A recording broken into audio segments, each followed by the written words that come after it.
বন্ধুরা এখানে আমি একটা ইউনিক বেড বানিয়েছি, ঠিক আছে, কিন্তু একদম।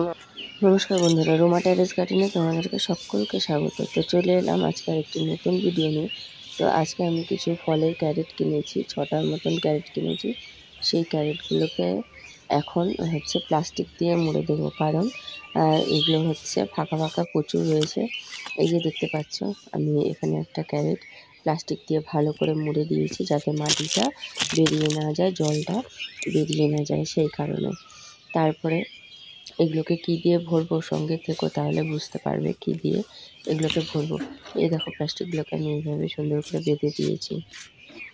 আমার ফলের ক্যারেটগুলো রেডি হয়ে গেছে। এখন এর মধ্যে মাটিগুলো আমি রেডি করে নেব। এখানে আছে ধানের কুড়া, আর এগুলো আমার হাঁসের ঘরে পাতা ছিল, হাঁসের পটি টটি সব এর মধ্যে রয়েছে।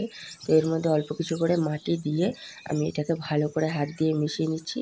আর এইভাবেই করে আমি সবগুলো টব কিন্তু ভর্তি করে নেব। দেখতে পাচ্ছ চারিদিকটা কেমন, কোনো গাছ নেই, শুধু ট্রে ট্রে দেখা যাচ্ছে।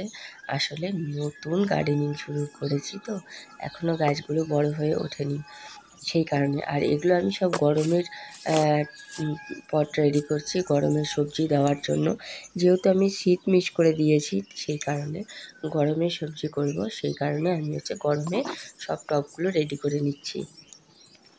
আর তোমাদেরকে একটা অনুরোধ করব, আমার ভিডিওগুলো যদি ভালো লাগে তাহলে অবশ্যই আমার চ্যানেলটিকে সাবস্ক্রাইব করে আমার ভিডিওতে লাইক কমেন্ট করবে।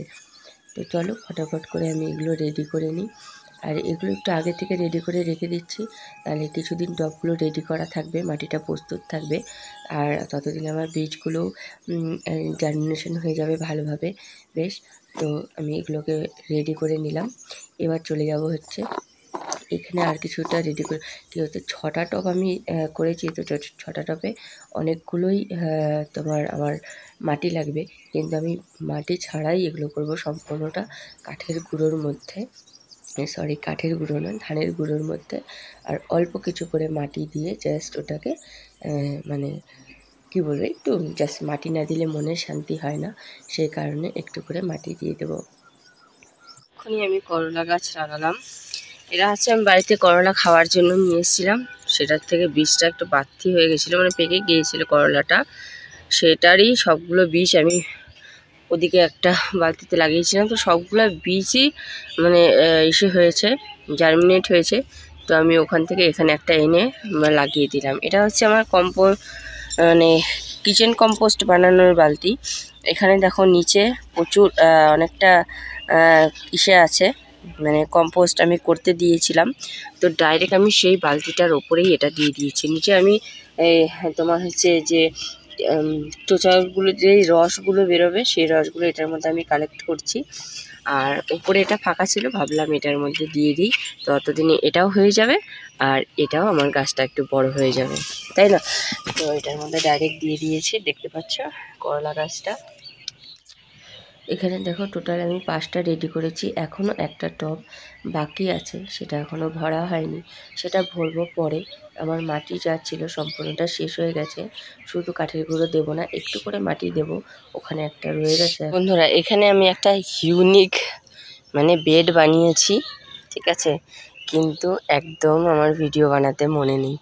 এই যে দেখতে পাচ্ছ, এখানে প্রথমে নিচে ইট দিয়েছি, তার উপরে এই যে এখানে এটা কাঠ দিয়েছি, কাঠ দিয়ে তার উপরে দিয়েছি টিন দিয়ে, এরকম সাইড দিয়ে আমি 2টো করে ইট দিয়ে দিয়েছি। এটা মিনিমাম 4 ইঞ্চির মতন হবে হাইটটা। এটাতে আমি মাটি দিয়ে এর মধ্যে বুনবো। দেখতে পাচ্ছ কি ভালো লাগছে না দেখতে?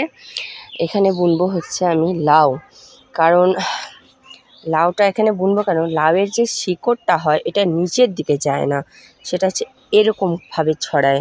তার জন্য লাউয়ের জন্য আমি এই জায়গাটা বানালাম।